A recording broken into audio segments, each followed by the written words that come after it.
जय हिंद फ्रेंड्स। मैं चेतन प्रसाद पतसारी आज आपके साथ एक बार फिर से एक नई वीडियो के साथ। आशा करता हूँ आपको मेरी पिछली वीडियोज़ पसंद आई होंगी। दोस्तों, चैनल को सब्सक्राइब कर लें ताकि हमारी वीडियोज़ जैसे ही अपलोड हो आपको पता चल जाए। साथ ही साथ हमारी वीडियोज़ को लाइक और शेयर ज़रूर कर दें ताकि हमारी जो भी नॉलेज है वो अन्य लोगों तक भी पहुँचे। तो दोस्तों, आज हम पढ़ने वाले हैं मैथमेटिक्स। क्या? मैथमेटिक्स। मैथमेटिक्स का आज हम पढ़ेंगे नंबर सिस्टम। नंबर सिस्टम पढ़ते हैं। दोस्तों, आज की वीडियो हम नंबर सिस्टम के बेसिक्स जो रूल्स हैं उनके बारे में जानेंगे। नेक्स्ट वीडियो में हम इसके फिर क्वेश्चंस करेंगे। तो चलिए दोस्तों, करते हैं अपनी वीडियो शुरू। सबसे पहले विभक्ति के नियम यानी कि डिवीज़न रूल जानेंगे हम कि डिवीज़न रूल क्या है और किस प्रकार से हम डिवीज़न रूल पहचानेंगे। सबसे पहले आता है दो से विभक्त होने के नियम, यानी कि दो से डिविजिबल होने का नियम क्या है।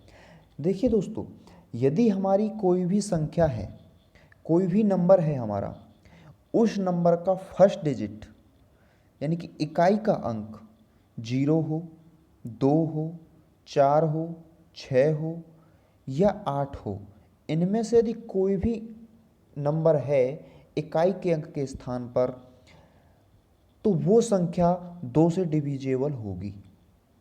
ये कन्फर्म है। आप कोई भी संख्या उठा लीजिए, यदि उनमें से इकाई का अंक 0, 2, 4, 6 या 8 इनमें से कोई भी एक इकाई का अंक है तो वो पूरी संख्या 2 से डिविजिबल होगी, यानी कि 2 से पूरी भाग चला जाएगा उसके अंदर। जैसे इसमें एग्जाम्पल दिए हुए हैं दोस्तों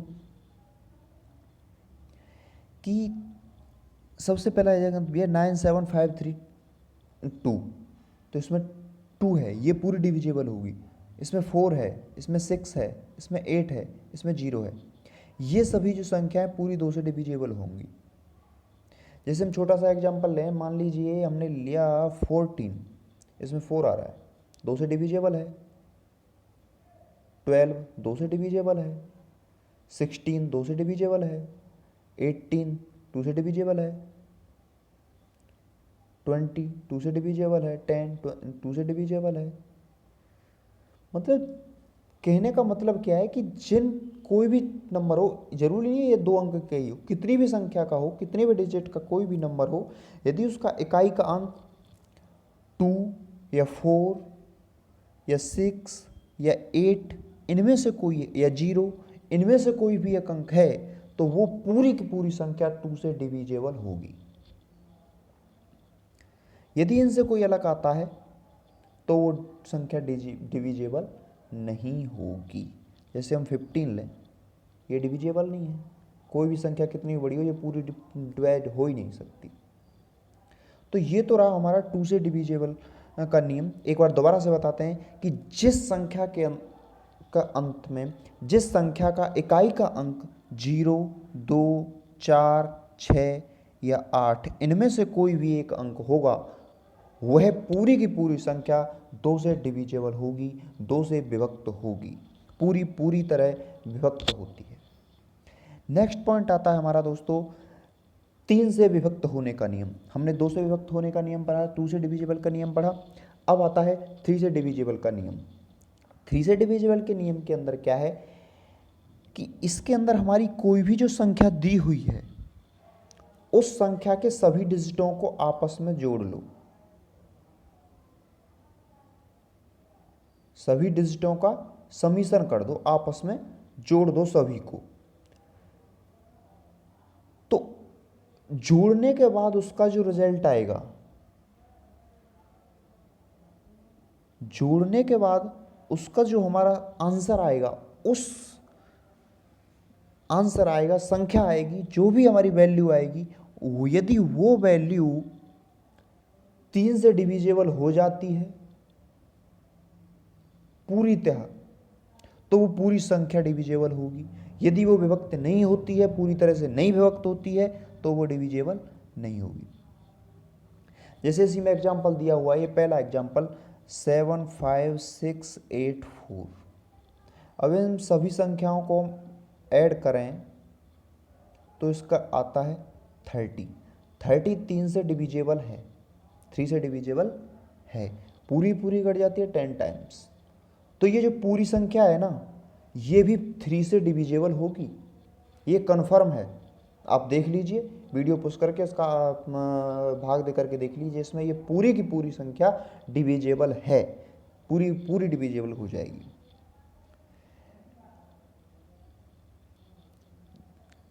दूसरा एग्जांपल दे रखा है इसने ये वाला 9 6 3 4 2 1। इनको हम जब ऐड करते हैं सभी अंकों को तो इसका टोटल आता है 25।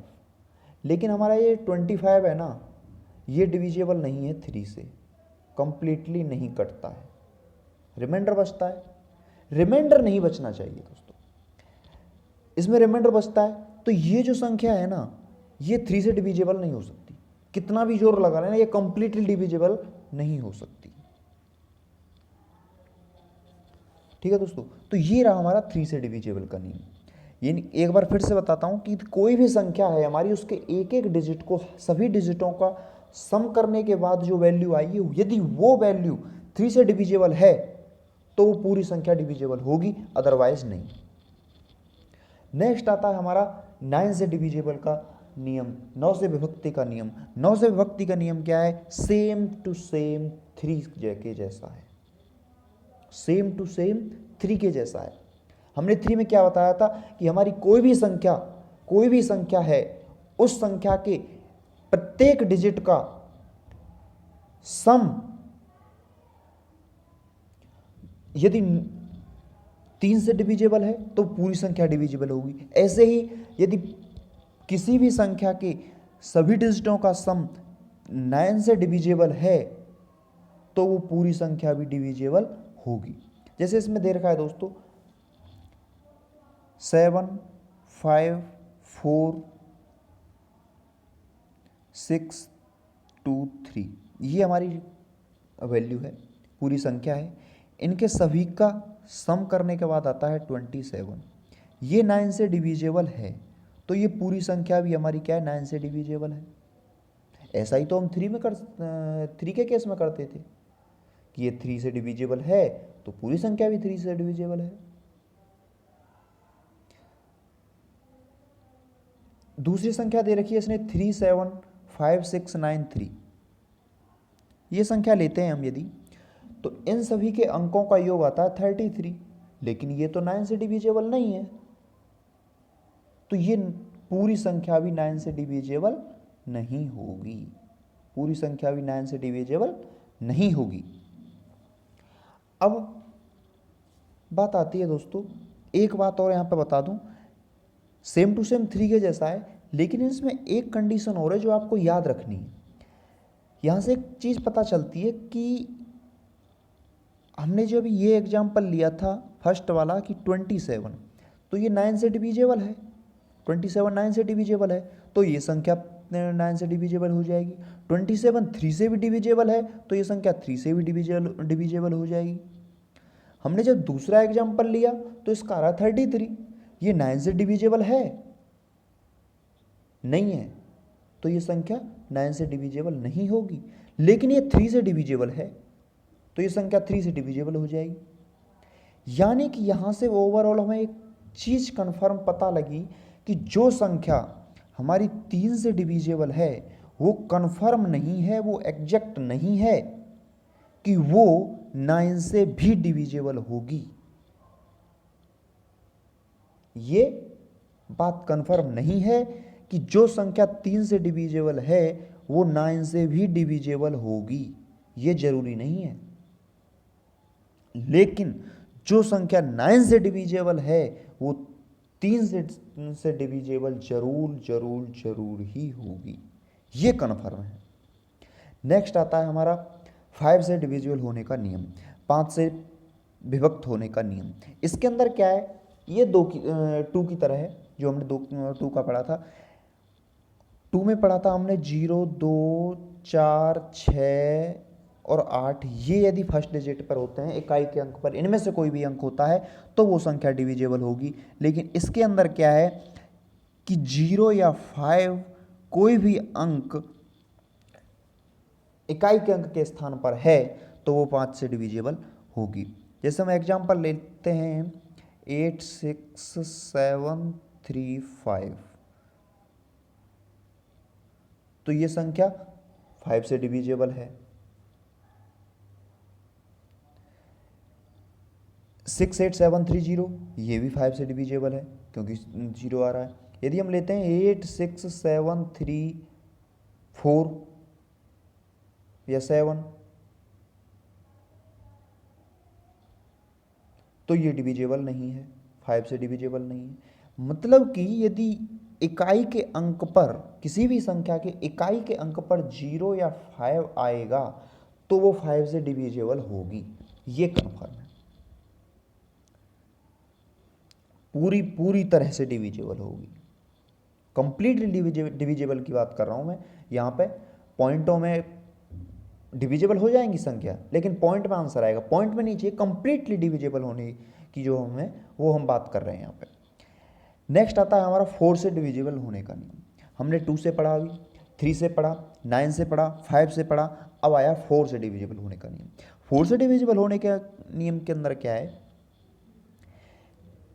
कि अब तक हम इकाई का अंक देख रहे थे, लेकिन 4 से डिविजिबल के अंदर क्या, डिविजिबल के रूल के अंदर क्या होता है कि उसके दहाई और इकाई के अंक से जो संख्या बनती है ना, वो यदि 4 से डिविजिबल हो रही है तो वो कंप्लीटली संख्या 4 से डिविजिबल हो जाएगी, 4 से डिविजिबल हो जाएगी।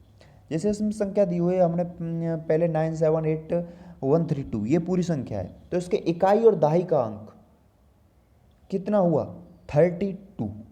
ये संख्या 4 से डिविजिबल है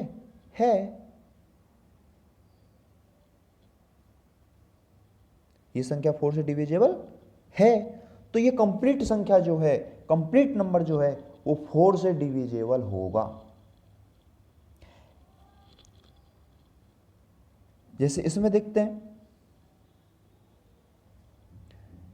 दूसरा एग्जांपल दे रखा है 8 4 4 2 5 4, इसमें इकाई और दहाई का अंक क्या है 54 हुआ, 54 संख्या बनी इकाई और दहाई के अंक से, लेकिन ये तो हमारा 4 से डिविजिबल नहीं है, तो ये पूरी संख्या भी 4 से डिविजिबल नहीं होगी, ये कन्फर्म है। अब ऐसे एक बात पता चलती है दोस्तों, एक बार दोबारा से बताता हूँ, सीधी भाषा में बताता हूँ कि यदि कोई भी संख्या है उसके लास्ट 2 डिजिट यानी कि इकाई और दहाई के अंक से जो हमारा नंबर बनेगा, जो भी संख्या बनेगी, जो भी वैल्यू बनेगी, वो यदि 4 से डिविजिबल है, वो यदि 4 से डिविजिबल है, कंप्लीटली भाग उसमें चला जाता है संख्या में, तो वो पूरी संख्या में डिविजिबल होगी, पूरी संख्या वो 4 से पूरी तरह से कट जाएगी, पूरी तरह उसमें भाग चला जाएगा।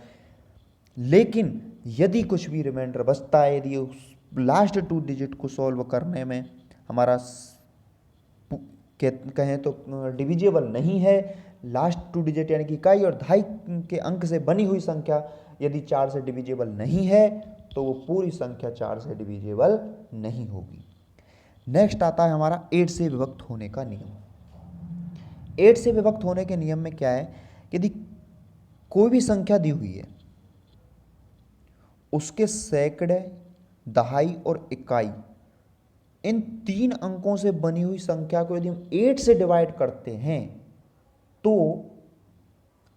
वो संख्या 8 से डिवाइड हो जाएगी। यदि हो जाती है,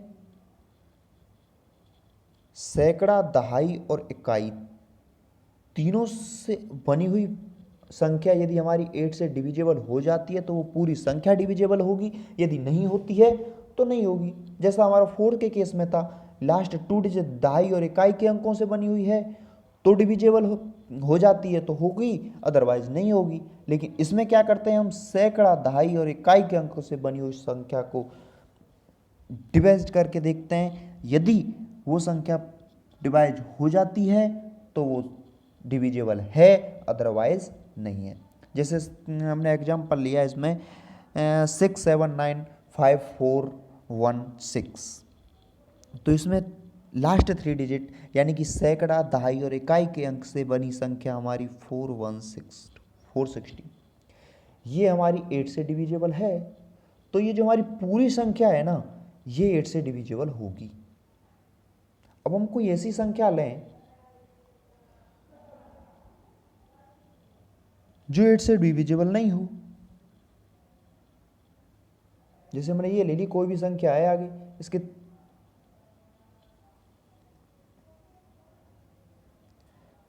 ये हमारी लास्ट 3 डिजिट लिए हमने सैकड़ा, दहाई और इकाई के, लेकिन ये 4 से डिविजिबल नहीं है, ओ सॉरी 8 से डिविजिबल नहीं है, तो ये पूरी संख्या हमारी 8 से डिविजिबल नहीं होगी।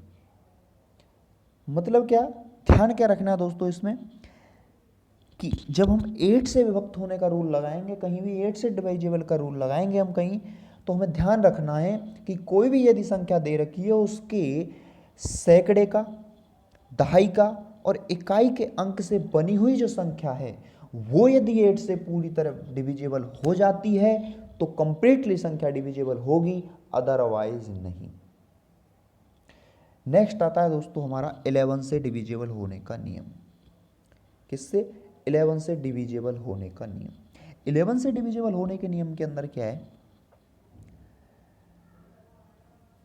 कि इसके सम स्थानों के अंक और विषम स्थानों के अंकों को देखते हैं। कोई भी संख्या दी हुई है हमारी, सबसे पहला अंक लेंगे एक जगह, यानी कि इवन स्थान एक लेंगे, ऑड स्थान एक जगह पे लेंगे। इन सब का योग और इन सब के योग का अंतर 0 हो, 11 हो, तो वो पूरी संख्या डिविजिबल होगी, अदरवाइज नहीं। क्या कहा हमने? जैसे हमने संख्या दी है, एग्जाम्पल दे रहे हैं हम आपको 80164591, ये संख्या है।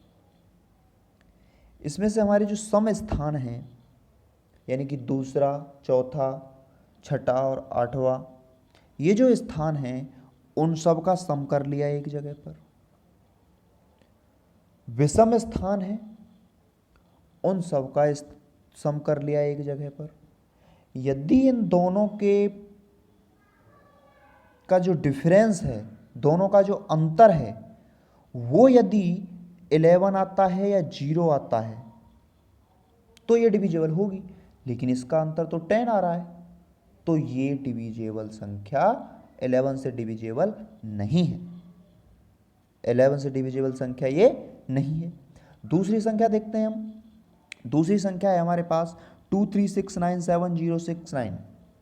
इस संख्या के सम स्थानों का योग आता है हमारा 21, विषम संख्याओं के स्थानों का आता है 21, सम स्थानों के अंकों का योग आता है 21, डिफरेंस क्या हुआ? 0। तो ये जो हमारी संख्या है ये क्या है? 11 से डिविजिबल है, कंप्लीटली डिविजिबल है। इसी प्रकार हम नेक्स्ट क्वेश्चन एक और एग्जांपल लेते हैं यहाँ पे 938245। इसके सम स्थानों का 21 आ रहा है, सम स्थान के अंकों का योग 21 आ रहा है, विषम स्थानों के अंकों का योग 10 आ रहा है। डिफरेंस कितना हुआ? 11 का। हमने क्या कहा था कि यदि 0 हो या 11 हो, डिफरेंस 0 हो या 11 हो, तो हमारी पूरी की पूरी संख्या डिविजिबल होगी। तो 11 आ रहा है, ये पूरी संख्या डिविजिबल है। इसमें क्या ध्यान रखना है कि कोई भी संख्या दी हुई है उसके सम स्थानों को एक जगह करो, सम स्थान पर आए हुए अंकों का योग एक जगह लिखो, विषम स्थानों पर आए हुए अंकों का योग एक जगह करो। उन दोनों का डिफरेंस देखो कि यदि 0 या 11 आ रहा है तो वो संख्या डिविजिबल है, अदरवाइज नहीं। नेक्स्ट आता है दोस्तों हमारा 7 से विभक्त होने का नियम, 7 से डिविजिबल होने का नियम। 7 से डिविजिबल होने के नियम के अंदर क्या है, यदि इकाई के अंक को छोड़कर, इकाई का अंक को छोड़ देते हैं और जो हमारी शेष संख्या बच गई है ना, उसमें से इकाई के अंक का दोगुना घटा दें। ये थोड़ा कन्फ्यूजेबल है, ध्यान से सुनिएगा।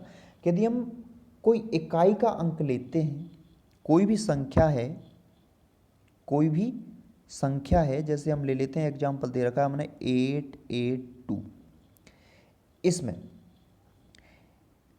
यदि इकाई के अंक को छोड़कर, हमने अभी इसको छोड़ दिया, छोड़कर शेष बची संख्या में से इकाई के अंक का दोगुना, तो ये 2 है तो इसका दोगुना कितना हो गया 4। दोगुना घटा देने पर इसको क्या करना है, हमको इसमें से घटा देना है, इसमें से घटा देना है। शेष बची संख्या, इसमें से शेष क्या बचा हमारा 84 बचा। यदि ये हमारी 7 से डिविजेबल है तो ये पूरी संख्या डिविजेबल होगी, अदरवाइज नहीं। हमारे अब तक के जो आ रहे थे वो सिंपल सिंपल थे, ये थोड़ा कन्फ्यूजेबल है, ये थोड़ा कैलकुलेशन थोड़ी इसमें ज़्यादा है, थोड़ी सी ज़्यादा है उनसे, कि ये संख्या यदि 7 से डिविजेबल है तो ये पूरी संख्या डिविजेबल होगी, अदरवाइज ये 7 से डिविजेबल नहीं है तो ये भी संख्या डिविजेबल नहीं होगी। ये हमारा क्या आया था 84 आया था। 84 हमारा 7 से डिविजिबल होता है, तो 822 हमारी डिविजिबल है संख्या। दूसरा एग्जांपल लेते हैं हम 663। हमने कहा था इकाई के अंक को छोड़ दो, शेष बची संख्या में से इकाई के अंक का दोगुना माइनस कर दो। दोगुना माइनस करेंगे कितना बचेगा 60। 60 हमारा 7 से डिवाइड होता है, नहीं होता, तो 663 जो है 663 जो है हमारा 7 से डिविजिबल नहीं होगा।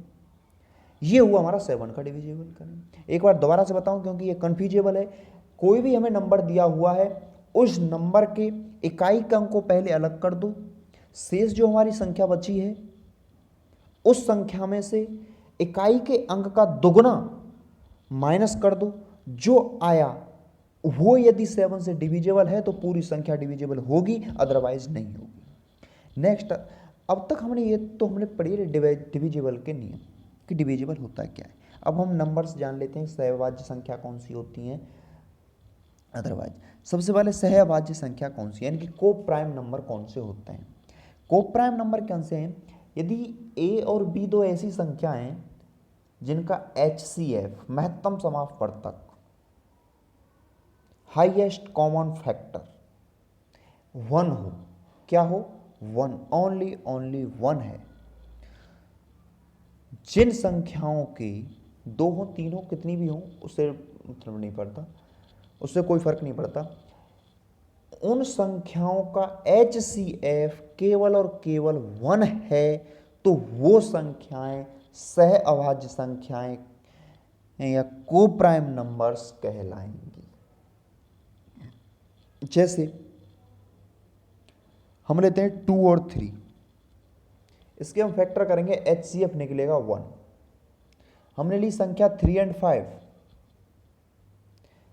फैक्टर करेंगे HCF आएगा 1। संख्या ली हमने 6 और 7, HCF आएगा 1। 9, 11 हमने संख्या ली, HCF आएगा 1। 21, 65 HCF आएगा 1।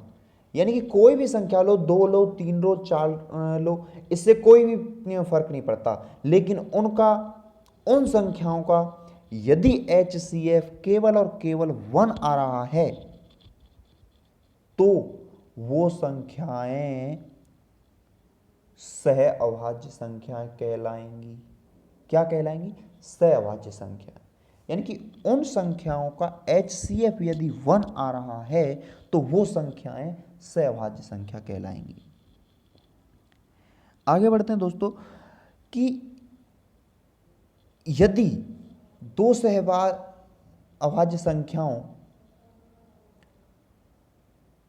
से कोई नंबर हमारा डिविजिबल होता है, मान लीजिए 2 और 3 अब ले लें एग्जाम्पल के तौर पर, और इनसे हमारी कोई भी संख्या डिविजिबल हो जाती है दोनों से अलग अलग, यानी कि 2 से भी अलग हो जाती है और 3 से भी अलग डिविजिबल हो जाती है। तो ये कन्फर्म है, ये जरूरी है कि 2 और 3 के मल्टीप्लाई करने के बाद जो हमारा 6 आ रहा है वो संख्या 6 से भी डिविजिबल होगी, वो संख्या 6 से भी डिविजिबल होगी, ये कन्फर्म है। जैसे हमने यहां पे एग्जांपल लिया 19752, ये संख्या हमारी 2 से डिविजिबल, ये एग्जांपल लेते हैं, 2 और 3 को प्राइम नंबर है हमारे, 2 से डिविजिबल है। नियम देखेंगे, इकाई का अंक क्या आना चाहिए, 2 0 2 4 6 8, क्या आ रहा है 2 आ रहा है, 2 से डिविजिबल है, पता लग गई हमको, सीधा पता लग गया देखने से, 2 डिजिट आ रहा है इकाई के अंक पर, 2 से डिविजिबल है ये। नेक्स्ट देखना हमें 3 से डिविजिबल है या नहीं है, हमने इनके सबके अंकों का 19752 का सम किया, टोटल किया, 24 आया, 24 भी 3 से डिविजिबल है, तो ये 3 से भी डिविजिबल है, 2 से भी डिविजिबल है। अब देखना क्या है हमको, अब देखना क्या है हमको कि यदि ये 2 से भी डिविजिबल है और 3 से भी डिविजिबल है तो ये कन्फर्म है कि ये 6 से भी डिविजिबल होगी। अब साथ के साथ मैं आपको बता दूं कि ये क्या है, ये 6 से डिविजिबल होने का नियम है, इसीलिए सहभाज्य संख्याएं बताने की जरूरत पड़ी थी आपको कि हम 6 से डिविजिबल का यदि हमें पता लगाना है तो कैसे लगाएंगे। उस संख्या को पहले ये देखिए कि यदि 2 से डिविजिबल है, उस संख्या से ये देखिए कि यदि 3 से डिविजिबल है तो ये 6 से भी डिविजिबल होगी। अब जरूरी है 6 से डिविजिबल का हम देख सकते हैं, हम देख लें 15 से डिविजिबल है या नहीं है। 3 और 5 हमने को प्राइम नंबर देख लिए, कोई भी नंबर ली हमने, यदि वो 3 से भी डिविजिबल है और 5, यदि वो 3 से भी डिविजिबल है और 5 से भी डिविजिबल है तो वो 15 से भी डिविजिबल होगी, ये कन्फर्म है। यदि दोनों को प्राइम नंबर से डिविजिबल है तो उन दोनों संख्याओं के मल्टीप्लाई का जो आएगा उससे भी वो डिविजिबल होगी। आगे आता है हमारा नेक्स्ट,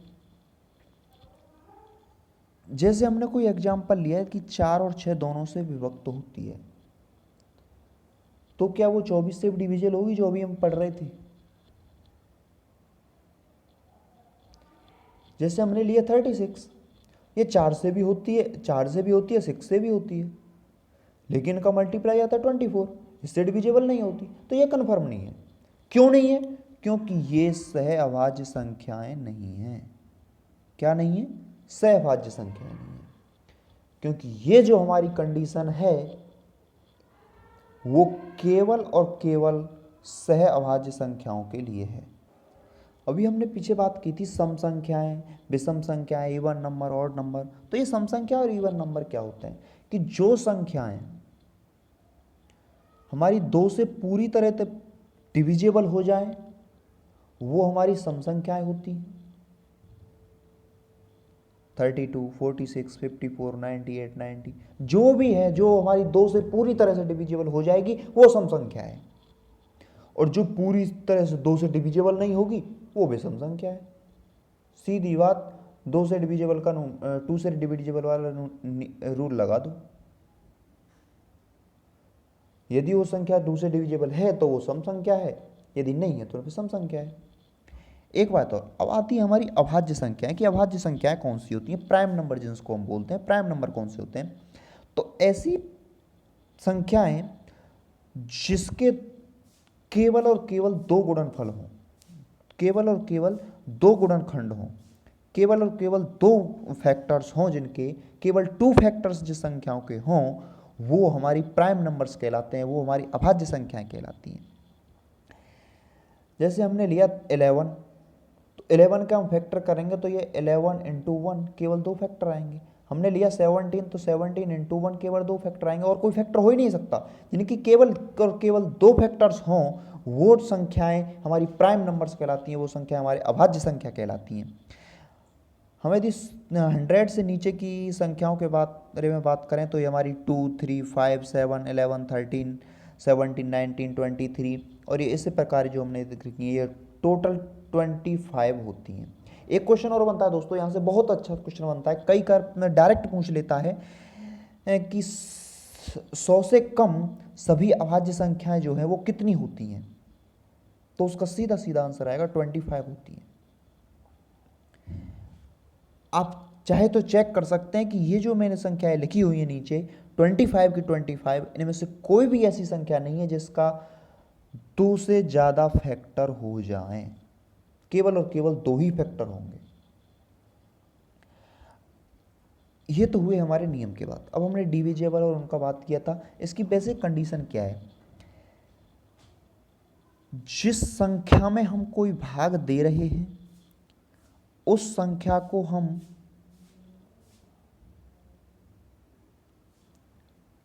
जिस संख्या में हम भाग दे रहे हैं उस संख्या को हम क्या बोलेंगे, डिपेंडेंट, भाज्य। जिस संख्या के अंदर हम भाग दे रहे हैं, जिस संख्या में हम भाग दे रहे हैं उस संख्या को बोलेंगे हम डिपेंडेंट, यानी कि भाज्य संख्या। भाज्य कि डिवीजन नंबर होता क्या है, संख्याओं में भाग संक्रिया क्या होती है, ठीक है। जिस संख्या से भाग दे रहे हैं,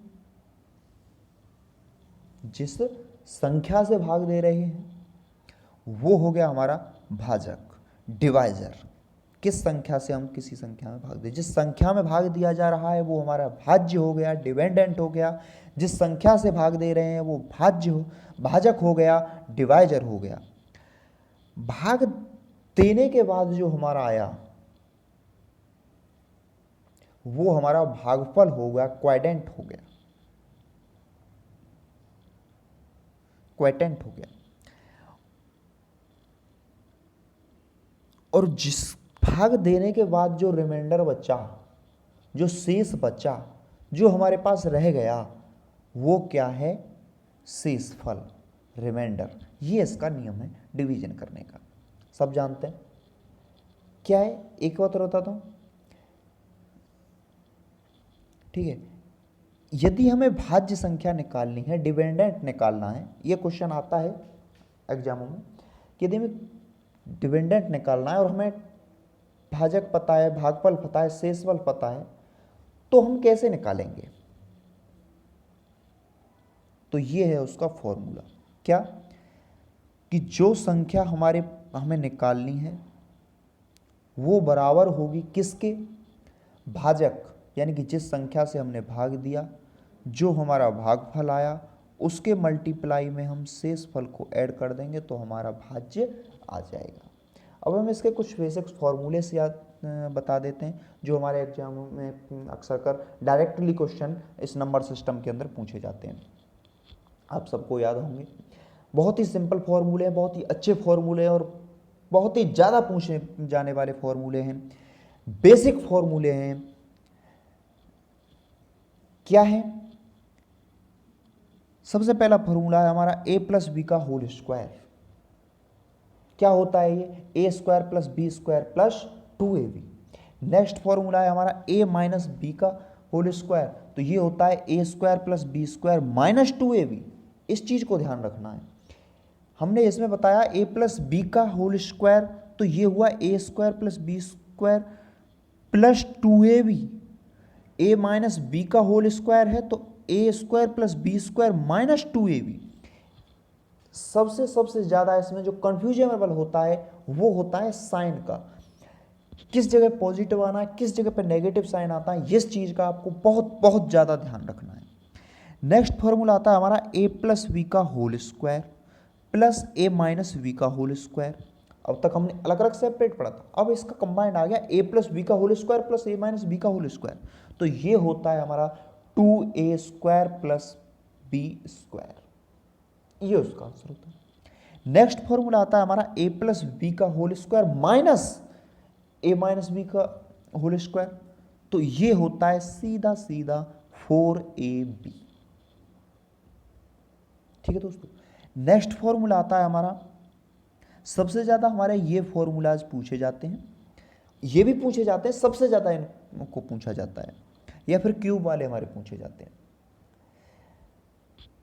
ये को 5th नंबर का जो फॉर्मूला है ये भी बहुत ज्यादा पूछा जाता है कि ए स्क्वायर माइनस बी स्क्वायर, ए स्क्वायर माइनस बी स्क्वायर क्या होता है, A plus B A minus B, simple सा है।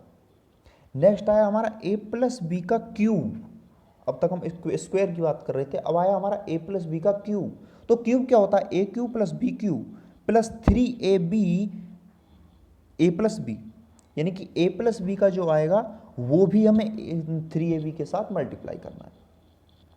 तो फॉर्मूला क्या हुआ, ए प्लस बी का cube A cube plus B cube plus 3ab in bracket A plus B.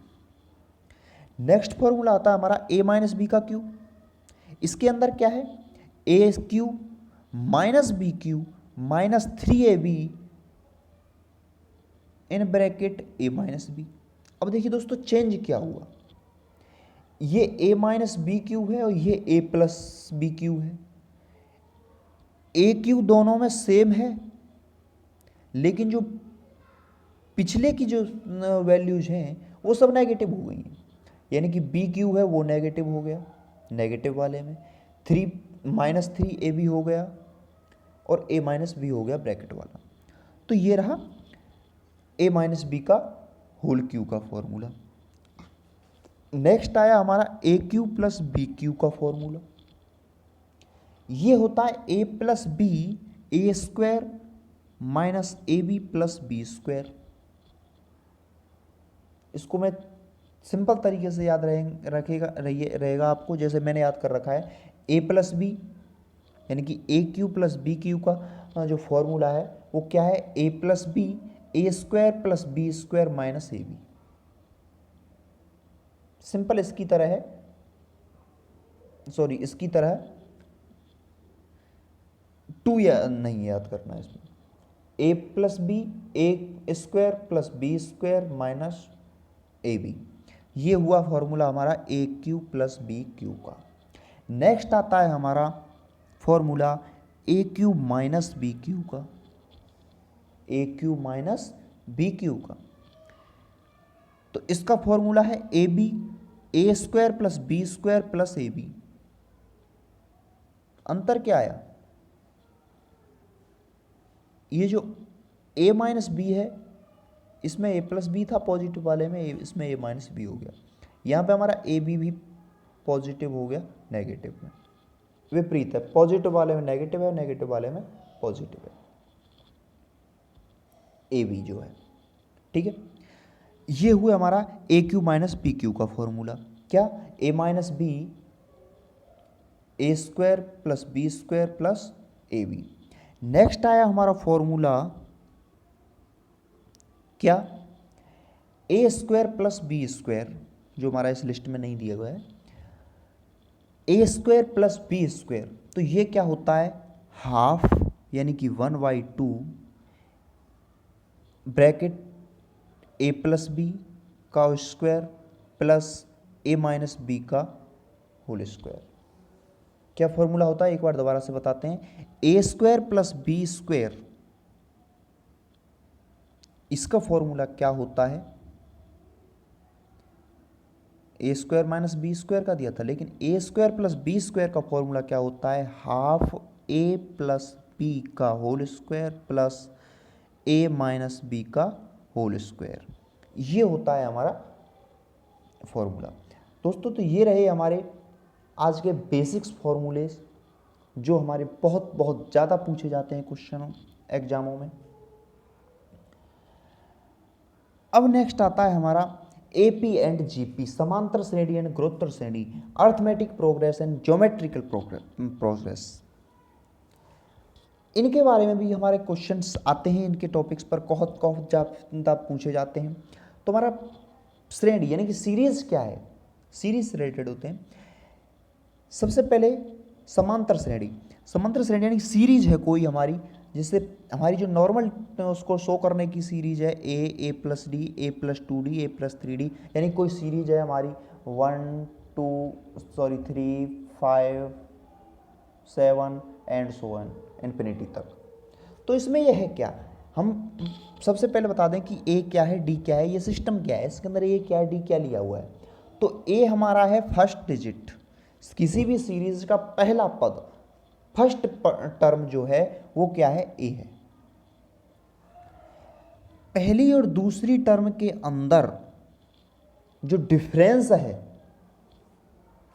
पहली और दूसरी डिजिट का जो डिफरेंस है, या दूसरी और तीसरी डिजिट का जो डिफरेंस है, तीसरी और चौथी डिजिट का जो अंतर है, यानी कि दो टर्मों के अंदर, सीरीज के दो टर्मों के अंदर ये जो डिफरेंस है वो क्या है, यहाँ पे डी से हमने डिनोट किया है। हम कहीं कहीं एच से भी डिनोट कर देते हैं, वो आपके ऊपर मर्जी है कि हम किससे डिनोट कर रहे हैं।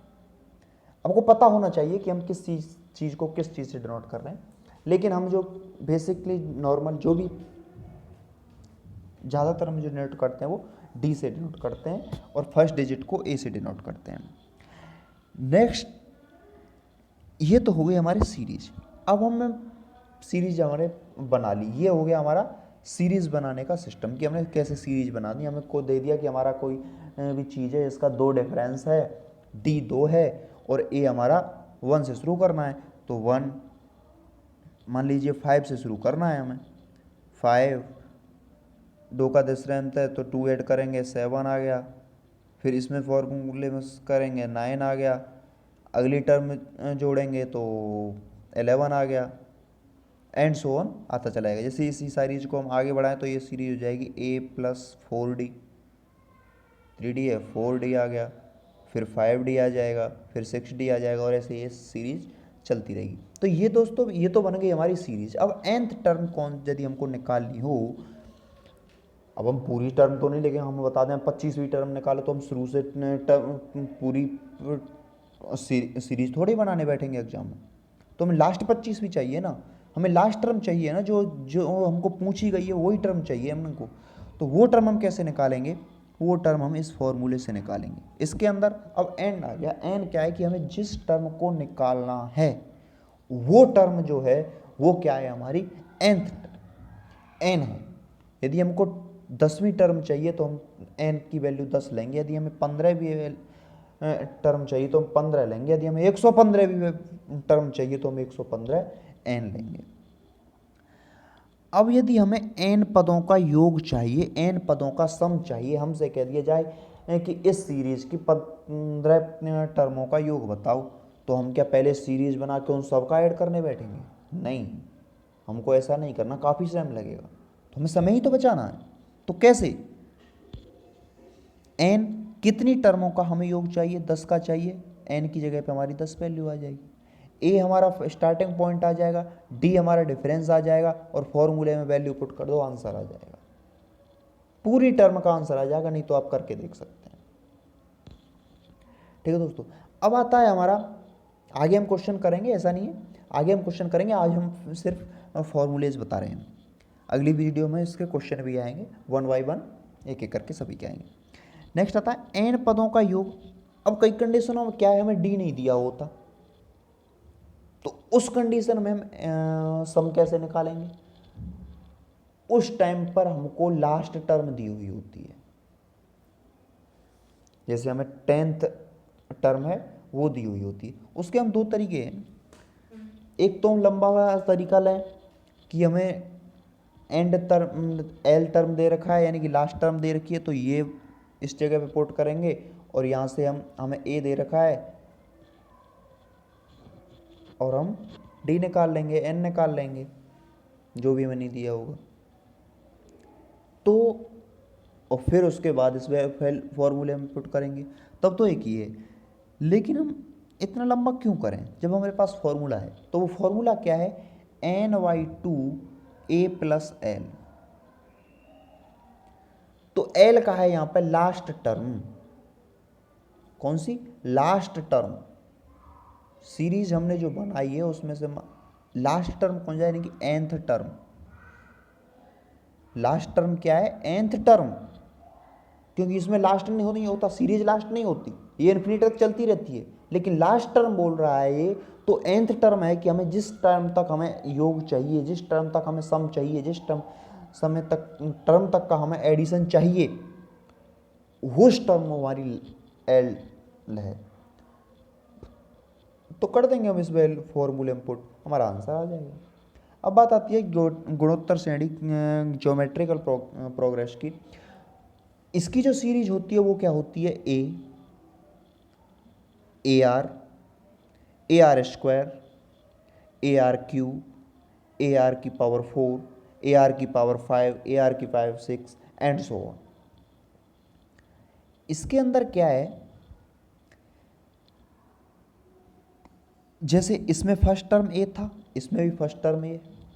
इसके अंदर हमने सार्व अंतर देखा था, डिफरेंस देखा था, लेकिन इसके अंदर हम सार्व अनुपात देख रहे हैं, यानी कि ए आर वाई ए, तो आर आया।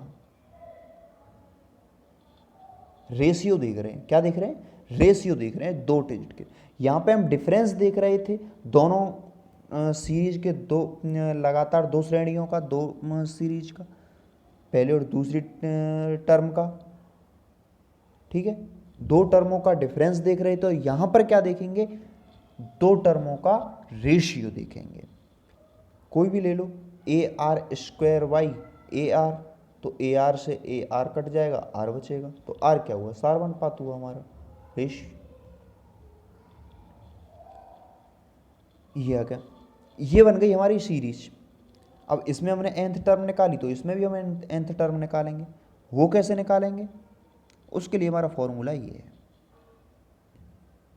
ए फर्स्ट टर्म, आर सार्वनुपात, जो हमारा रेशियो आ रहा है वो,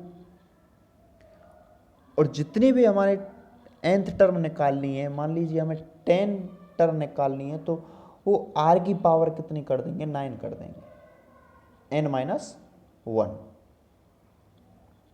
अब यदि हमें योग चाहिए, सम चाहिए, एडिशन चाहिए, तो उसके लिए हमारा ये रहा, फॉर्मूले में वैल्यू पुट करेंगे, आंसर आ जाएगा।